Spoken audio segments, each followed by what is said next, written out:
Thank you, Dushka, for the introduction. Welcome, everyone. It's the very first panel of the very first day. So thank you all for being here. And we're very excited about this topic. To be honest, when I received the topic, the line, I was like, I don't want to say that. Thank you, Donald. But I think we all know why we're saying that. So we're going to dive deeper into the discussion. We're very lucky to have among the top of the leaders of this industry. So we're going to be asking what was the year like for them and what will be the next year. So I'm going to ask each of them to introduce themselves maybe in order. So we start with you, Nick. Hi, thanks very much for the introduction. It's nice to be included with top leaders. I wouldn't normally put myself there, but very, very good to be on stage with it with three such august personalities. I'm Nick. I am CEO of Webull Securities UK. It's a lofty title for what's a fairly mundane job, running the UK arm of Webull, which is a retail-focused broker. Offering retail clients investment into a variety of securities products. I've been in the markets for probably, I think, 28 years now, starting off on the dealing desk, going through a very enjoyable period in compliance before moving into managing stockbroking entities. So no, great to be here. You most definitely deserve to be here, Nick. Thanks very much for inviting me. My name's Dan Moczulski. I'm the UK MD of eToro. I also oversee the German market. For those who don't know eToro, we're relatively unique in that we offer crypto, stock, and derivatives, and we offer it in a unique way. So you can actively invest. If you want to buy Tesla, if you want to buy Bitcoin, you can just make that decision. But you can also passively invest as well. So you could follow or copy another investor and let them make the investing decision. So we're quite different in that area. Thank you. Wei? Hello. Sorry. Hello. My name is Wei. I always say I'm the only way to make people remember my name and how to pronounce it. I joined ATFX in 2016, and ATFX Connect is the Insta brand of ATFX Group. We're offering true liquidity, prime. This is the first time we come to the venue, as everybody is saying. Been sponsoring financial Magnates since 2017. We're trying to make friends with everybody here. Gerald? Hi, my name is Jerry Perez. I'm the Chief Executive Officer of Interactive Brokers in the UK. I've been with the group now for over 30 years. This is my fifth move. For those of you that don't know who Interactive Brokers is, this is our 47th year into the markets. We have two sides of business. We have an institutional and a retail. Today, we're a $110 billion market cap company, part of the S&P 500, and we have customers in over 200 different countries. Thank you all for introducing yourselves. Let's start the discussion.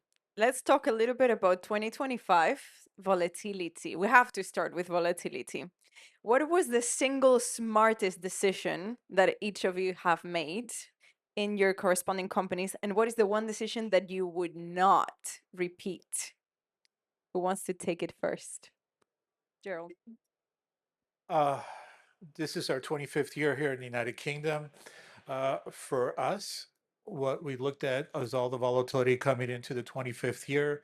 We kind of felt and predicted that there was going to be a lot of volatility, geopolitical reasons.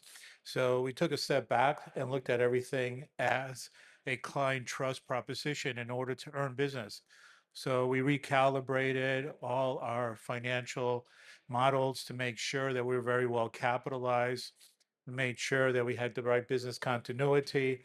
In addition to that, we went out to basically promote our services to institutional retail customers, not the base that we're low cost, we have the best technology, but rather that we wanted to earn the customer's trust. We realized that with the volatility coming in with the elections and a changeover of different types of, let's say, business models, it was going to be disruptive. So we use that as the premise in order to earn business. I have to say that we probably have had our best year in 47 years as a group. here locally in the United Kingdom, we grew by 142%. And we basically, the best decision we made was to look at everything on the fundamentals, on the financial strength. After being in the United Kingdom for 20 years and having positive earnings for 20 years in a row, the fundamentals of earning the customer's trust has been the best decision. Thank you, Gerald. Dan, you wanted to say something? Okay, I wouldn't actually say it's necessarily to do with volatility. I might even argue it's against volatility. But one of the things that we do in eToro, and eToro is very much a global broker. It was founded as a global broker. So for example, all our accounts have always been dollars. And so it allowed everybody in the world to engage, whatever country you're from. So we have over 74 countries, clients are using eToro. And so we've got this scale being global. But I think the best decision we made in the UK is then to flip it to be going local. So now I think the best decision we made as a group to start making more and more local products specifically for the UK market. So things like cash ISAs, things in stocks and shares ISA. So I would almost say that's a reaction to the volatility. We have the volatility clients that want to trade that volatility. We also have the people that don't want the volatility, that are there for long-term wealth. So I'd argue kind of that's the best decision we made over the last couple of years. And in fact, my failing was I didn't do it sooner, because that aspect of the market, that long-term digital wealth aspect of the market, has allowed us to engage with people far more. You know, we take today's budget. I can have conversations about cash ISAs. I can have conversations about stocks and shares ISAs, which historically, when we were a global trading firm, we couldn't have. And what would be the one decision that you would not repeat? I should have done it sooner. That, you know, literally went live with a cash ISA product about 4 weeks ago. There's a competitor that went live a year ago, and they've got an AUM of about 25 billion. I wish I'd gone sooner. Right. Wait. This is, for me, this is a very difficult question, because the way we are doing business, we don't make a decision, you know, by one single person. We don't make a decision just by, let's do this. So we normally come to a very lengthy, complicated discussion, think about pros and cons for everything. It's not a single decision. It was something we've been thinking a long time. We want to stress our risk parameters and a risk decision. We brought in some people back to February from some competitors, really strengthen our risk taking, especially from the instate side. And that decision make us, robust going through the year, through April, August, September. I think that's probably, for me, very good decision at time. But talk about the worst, we should have done it earlier. You can't copy each other, guys. Nick. So I think the best decision is probably building on what both Jerry and Wei have implied or hinted at, and that's ensuring stability of our platform and our offering to clients. We did that by looking at the potential increase in volatility and increasing the amount of capital we held at our clearers, ensuring we had sufficient headroom with the servers to double the previous high watermark of load. What's important certainly for retail broking is that clients know they can get into the market when they want to, that they can log on, that your system's not going to fall over because of lack of capacity, that you'll always have the ability to clear trades. You won't have to shut off trading. So increasing capital in time, increasing human resources to cover beyond what we've previously experienced. That's important. That what makes clients trust us. And the one single decision you would not repeat? Chasing the unachievable. So we tried to broaden the range of options we offer, both with changing our FCA permissions and sort of with tech builds internally. It was never going to happen in time. I think we spent about 6 to 9 months trying to get something to work that was not going to work. Thank you. Very good. Well, 2025 has delivered the record volatility numbers on USD intraday trading. Prices that we have seen skyrocketing in safe haven assets such as gold. Gold has been the talk of the year, I think. Do you believe that this volatility has generated real growth, or has it been masked? Do you want me to take it? Jen? I actually think the volatility that we've seen this year feels like a step change from previous years.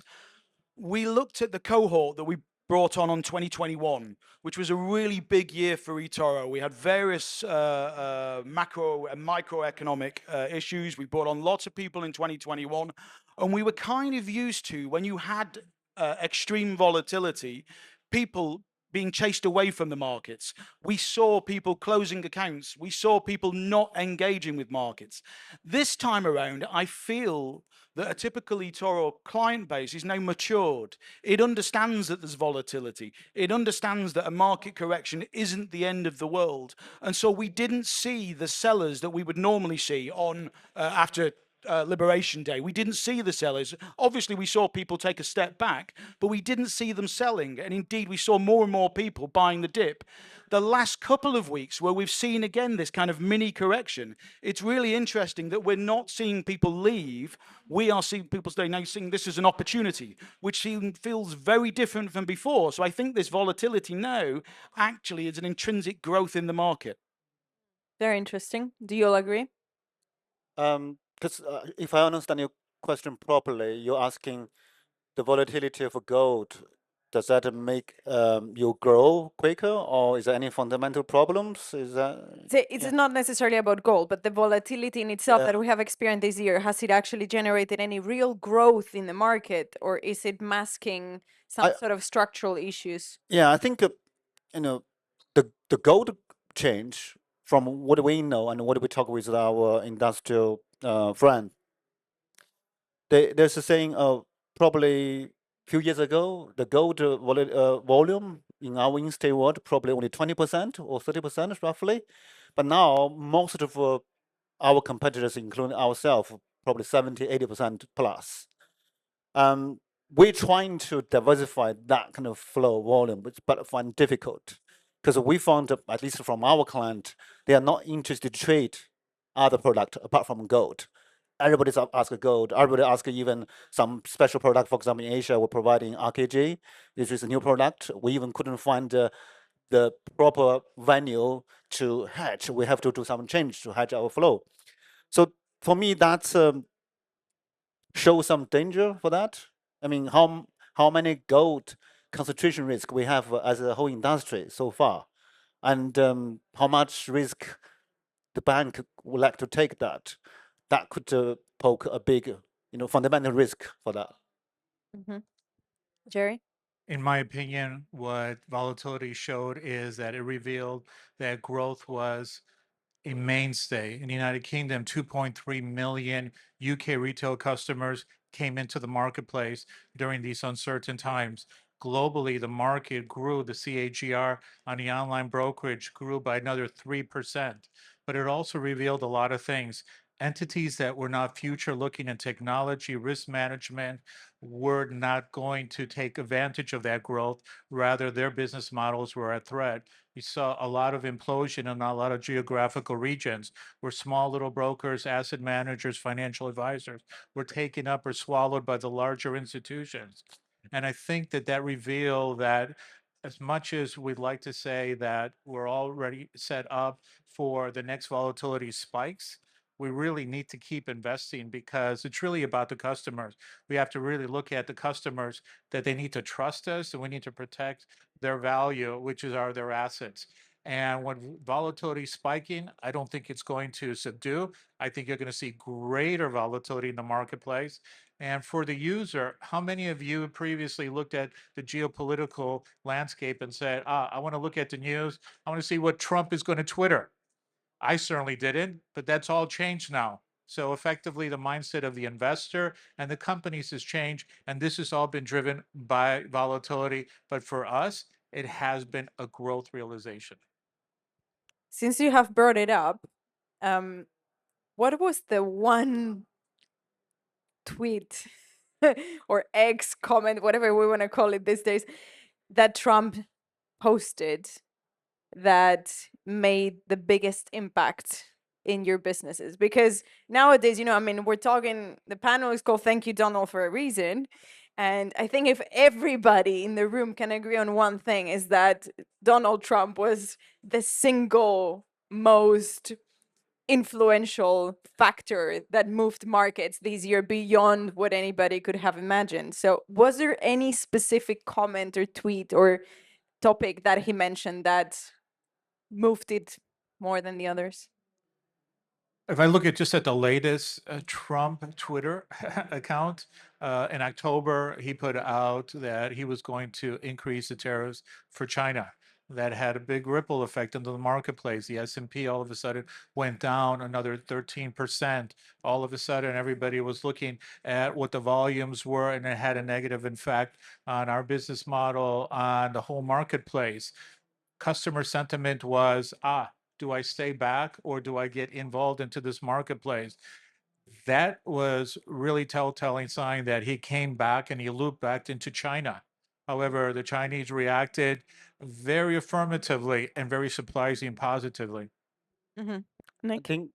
Oh, So, I mean, beyond the volatility-inducing knee-jerk tweets he makes, I think the longer-term result, best thing we're going to see is the end to a war in Ukraine, which we're probably going to see later this week. That has been the single most important catalyst for inflation, for all sorts of macroeconomic problems. And I think if implicit in the title here, thank you, Donald, and responsible for volatility, is that the guy's not just an orange buffoon.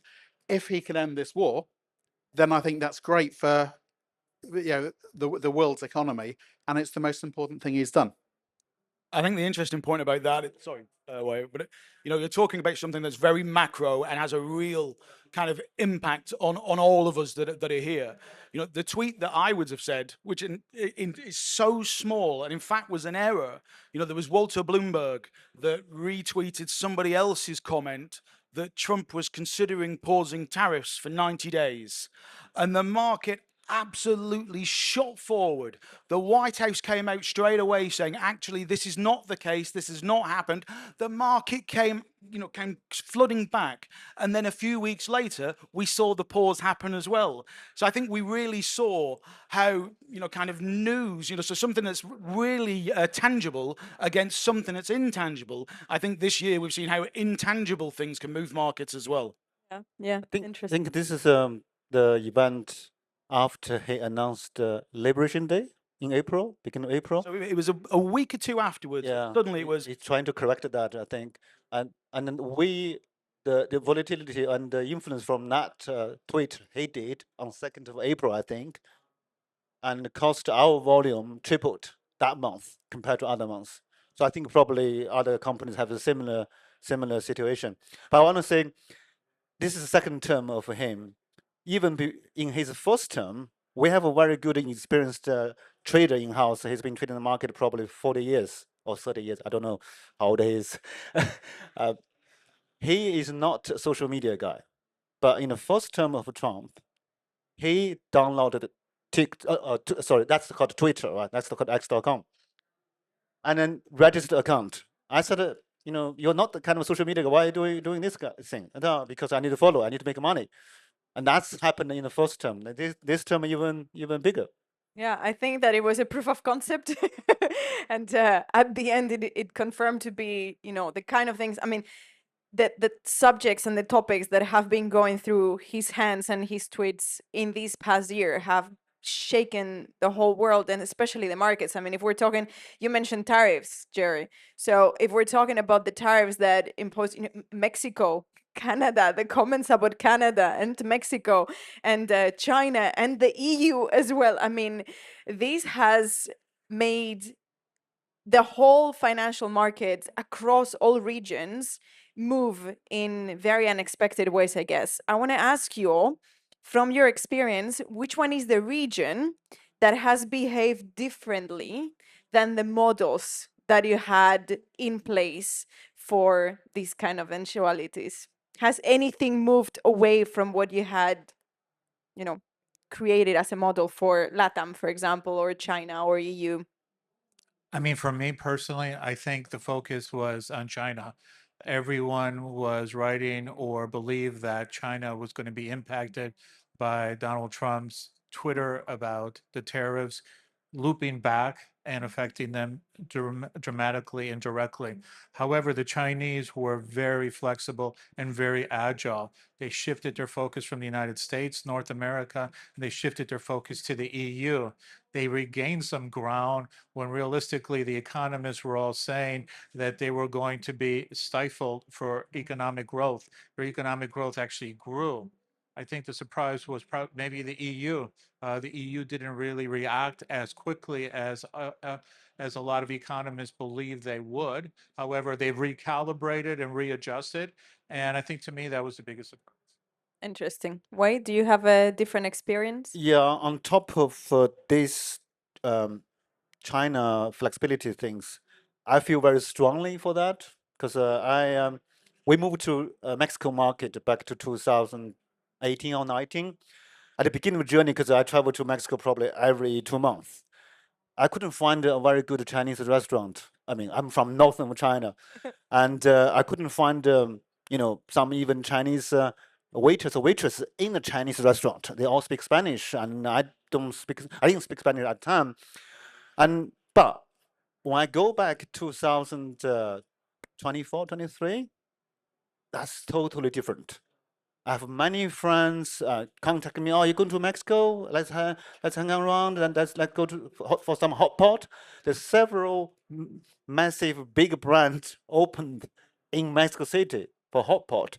That shows how flexible Chinese are because they treat Mexico as a stepstone for the American market. There's a show making factory. There's some even big clusters for the industry. And then probably you know the news, even Tesla forced the Chinese suppliers back to China to build another factory in Mexico if they still want to keep the supply chain in China. So it's massive. But there's up and downs. I heard that some people want to come back because things have become different, about tariff or something. But that's making me feel, wow, it's totally beyond my expectation. Mm-hmm. Mm-hmm. Dan? I have to say, I don't necessarily feel qualified to talk about particular regions and how they've reacted to the economic landscape, but I can put it in the terms of a brokerage, and that's how I kind of look at various different regions to see how different brokerages are doing in different regions. And the standout region for me at the moment is the Middle East. It is the UAE. When I have conversations with any of the brokers here, everybody's saying that their biggest growth area is the Middle East and specifically the UAE.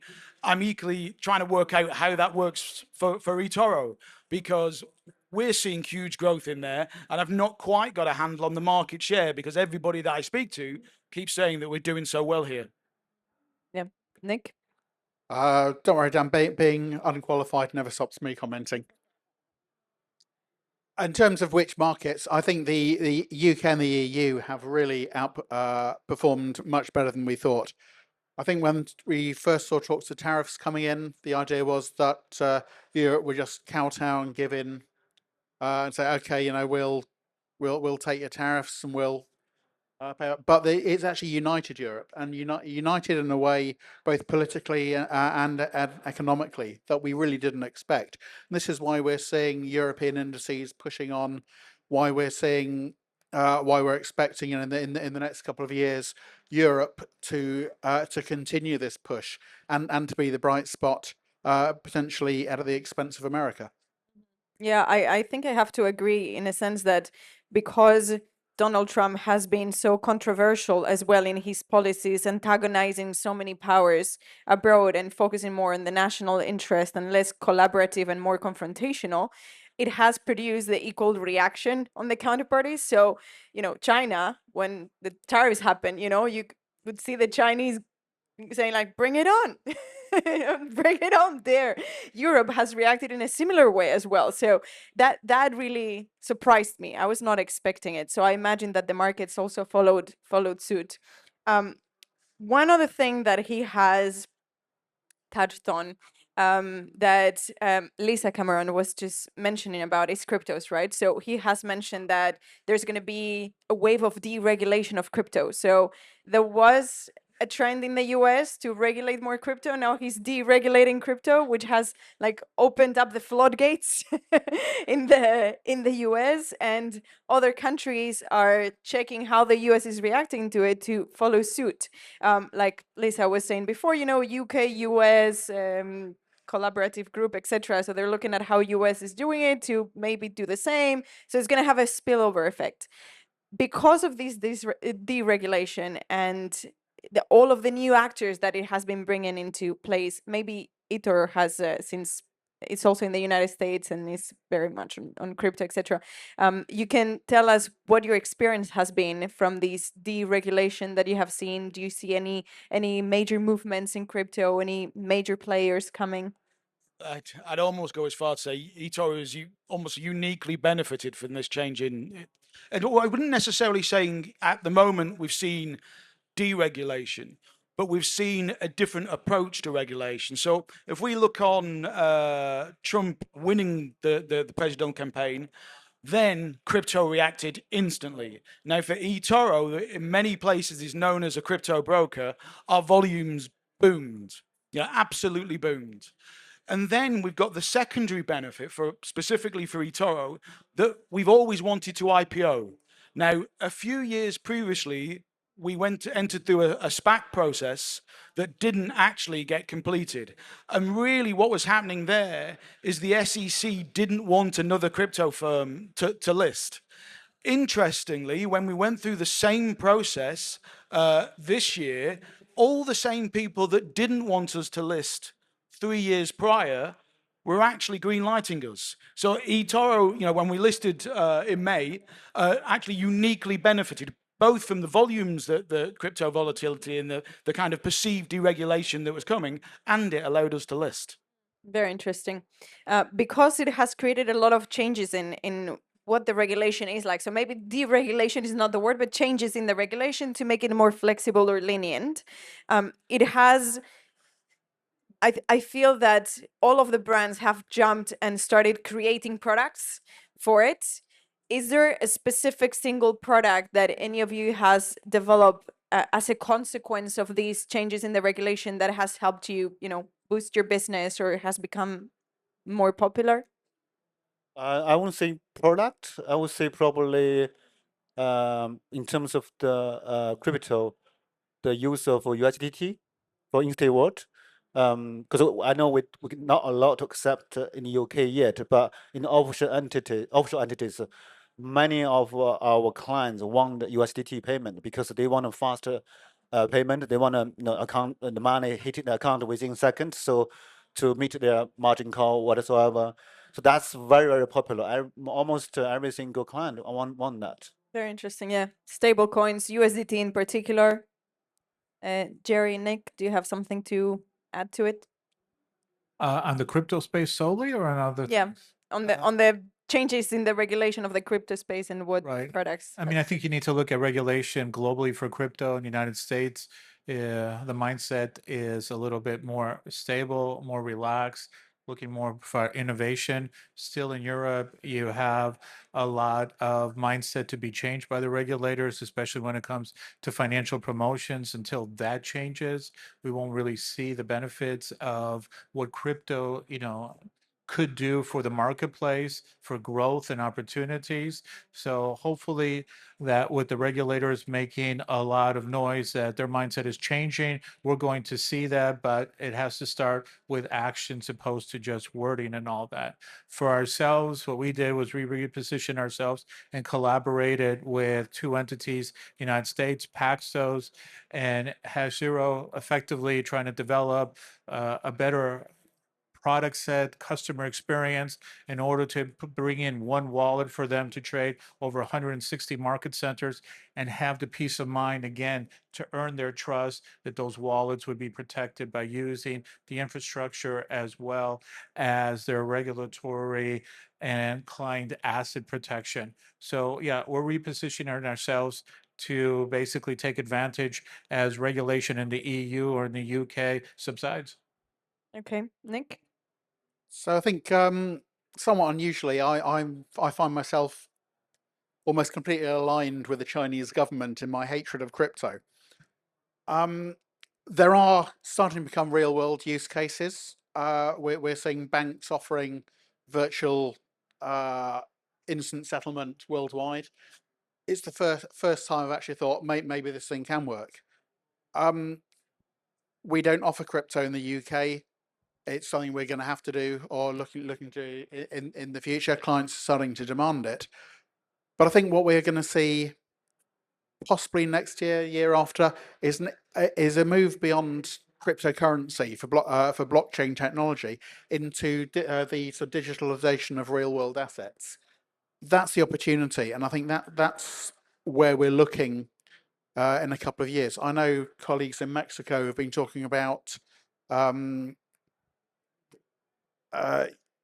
digitalizing forestry, where you buy, enabling retail clients to buy very small parcels of land. That's a great use of technology, and I think deregulation can enable us to move beyond a currency that has no apparent use beyond speculation. Okay, let's talk about the retail traders for a bit, because we have 8.5 minutes left, and I do have one other question I want at the end, and your take for 2026. So which one was the asset, in your opinion, that retail traders got shockingly right this year? Jerry, I see you're excited about this one. From my point of view, options. Globally, the volumes have been exponential, and you see the mindset changing for a lot of retail investors, even when you have a lot of restrictions because of financial promotions by regulators.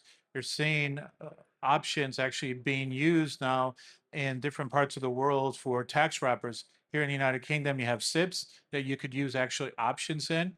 And the change in for the regulator as well as the individual has been to be very open, and you could see those in the volumes. And I think that that's where the retail market really got it right. Was there any asset that you'd think they absolutely butchered? I think in the crypto space, there's some small little coins that, there was a lot of hoopla, and unfortunately, they never converted into volumes. But, it's still early to tell. That realistically would be the only one that really stands out in my mind. Okay, Dan? So anyone who was backing AI or gold has clearly done well over the last year. But I'd say obviously options as a product. But in the UK, we do have CFDs. And I think if you've got this kind of broad range of products that you offer on your CFDs, it's really interesting, I feel, in the UK and through Europe, that everybody's P&L ratios that we have to advertise on our websites have gone down. So even if you look now at eToro and you look at our P&L ratio, the P&L ratio for CFD traders is less than 50% of accounts are losing. So actually, we've got this product here in CFDs that's meant to be very volatile and people are meant to lose money hand over fist on it. Actually, the majority of my client base have been making money on CFDs. Clearly, I think anyone who's been holding a short position over the last year hasn't done as well. But again, I think that's that element of diversification that I've got. Because I offer all these different products, it means unless you've lumped on one particular thing, you've benefited from reducing your risk. I got some kind of information constantly from our dealing team, because the gold, to answer your question, from Asia or from Middle East, and also that also come funneled up from our clients, instant clients. That is a big winning because of the direction, right? It's more or less one way, and then many retail clients has benefit from that. Yes, I would say gold probably that they got right. Nick, what do you think? I think our clients have overwhelmingly got the stayed in AI stocks, and they've done well out of it. And I suspect that's what's leading your your profitability figures for CFD. Clients being long, sticking with it. And I think certainly there's an element of that's true in that, again, eToro is unique in that we allow people to deleverage. So they don't have to take the maximum leverage on CFDs if they don't want to. Our client base tends to be long. So I think that is illustrative as well of why we are where we are. But I think there is a slightly different mentality in the client base now. They're not just reacting to price moves and trading in and out of a market within seconds, which tends to be a loss-making strategy. And I think that mentality, I think, feeds into the title of this session. We're so a year ago, a tweet would move markets. Now we're just waiting for it to be rolled back. And I think clients are much more prepared not to come out of the market, within hours, minutes, seconds. They'll just they are more patient, and that's paid dividends. I'm gonna move on because we have 4 minutes left. So 2 last questions. First one: if you had to bet your bonus on one 2026 macro trend, which one would it be and why? Nick, I'll start with you since you were last now. He doesn't get a bonus. That's not fair. So I think what we are going to see a move towards a different sort of stock in the next year. We're going to see move away from the software-driven AI and into the hardware that powers it. I think that's going to benefit European companies in particular, those who provide power infrastructure, those who provide data warehousing, cooling technologies. So yeah, I think Europe is gonna profit in that way. Okay, Dan? I think the macro trend that's going to impact brokerages the most is a softening of interest rates over the next year. I think that has huge impacts specifically on the brokerage industry because, one, most brokers have done quite well out of higher interest rates over the last few years. But as interest rates drop, it does encourage people to trade and invest. So it'll be interesting how that moves over the next year. And if you are a brokerage that has been very much AUM based, you might want to move to be more transactional based in the coming year. Interesting. Wei? Yeah, I have a big family. I would I wouldn't risk too much about my bonus if there is any. I think I would invest more on the equity and the property market. I think the volatility of the whole world. For me, I would need some kind of stability in the long term. Yeah. Jerry? I think the mindset of the retail investor has changed dramatically with all the volatility, whether it's geopolitical or self-inflicted.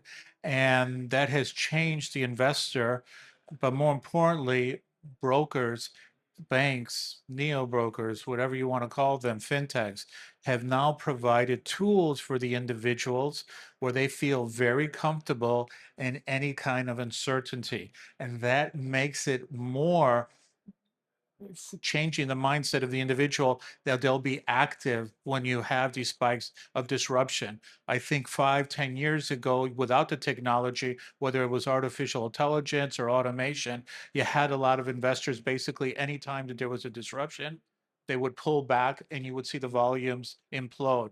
Today, we're seeing the spikes, and that's because with all the uncertainty and the volatility and these tools from any broker, is actually enhancing the trader to take care of opportunities, but more importantly, mitigate risks. Okay, I want to remind you all that this is being recorded. So everybody's going to be asking you about your bonuses next year. Last question to wrap up. In one sentence, thank you, Donald, for... Thank you, Donald, for what? In one sentence. Thank you, Donald, for what? In one sentence. It has to be, for me, the approach to crypto markets. That has been transformational for our business. Great. That just trips off the tongue, doesn't it? Volatility. It's a one-word answer. It's been a heyday. Wei? Thank you, Donald, for so creative. Jerry? I would say material change. I mean, here's the president of the United States looking back over 200 years being an American. I've never seen more change, whether we agree it's positive or negative. He's basically changed the beast from within, and that has some big disruption. Hopefully, we'll see that it's net positive, but that change was very needed. It was more than a sentence, but we'll take it. Thank you so much. Let's see if there is one question from the audience. If there is no questions, we're just on time. There is one question over there. Hello. Good morning. This is Vahid. I'm a filmmaker and private investor. I've got a question for all the panel, and I wonder, how do you look at each other's business, and what do you learn from each other, do's and don'ts, and how does that translate to what we provide to your clients? Are you from marketing department? Shall I start? Sorry. Well, I was going to say, it is worth saying we're all quite different businesses, so, tell me if you don't agree, but I would say yours is more of a trading business. Yours is a trading business. Mine tends to be, let's say, crypto, but I have these kind of long-term wealth solutions that we're building. Nick's business obviously is a stock building business and things, so we're all quite different.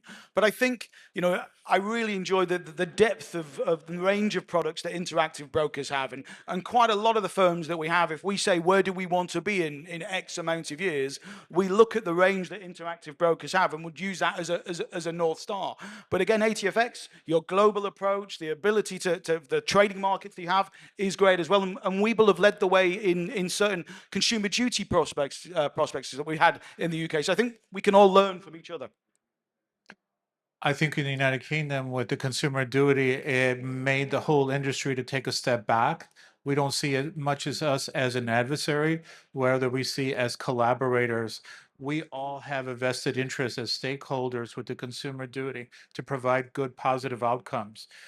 That duty basically made all of us take a look at each other in a different format, not as a competitor, but as a stakeholder in the industry to move forward, to be able to fulfill the obligations of the consumer duty. So realistically, it made us, I think, more collaborative, more willing to look at each other's business models, how to improve it, and the outcome has been very positive for the end retail customer.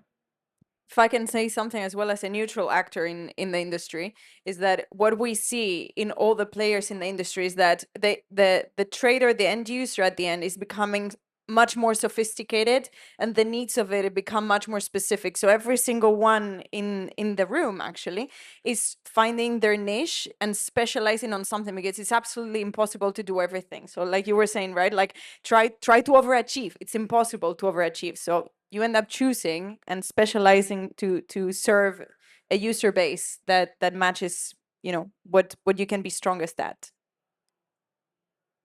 Yes. I thought that's a finish. So I don't know if you remember, I mean, Interactive Broker, everybody knows the brand. I even got an interview with you 10 years ago, maybe you forgot. That's how the brand, how good it is. eToro, I remember back to probably 5 years ago, one of my best friends, she got a job from eToro as a head of compliance, or maybe a compliance manager. She asked me, I got one offer from eToro, one offer from this company. Which one do you recommend? I said, no brainer, eToro, why not? And then they have been growing so quickly, especially on the online side. Totally respectful. Webull, we are competitors for retail side in several regions. Your app is fantastic. To answer your question, that's my impression for the fellow panelist of me. I hope that answers the question. Since we have gone over time by almost 4 minutes, we're going to leave it here. So just thank you, everyone. Big round of applause to our speakers. Thank you.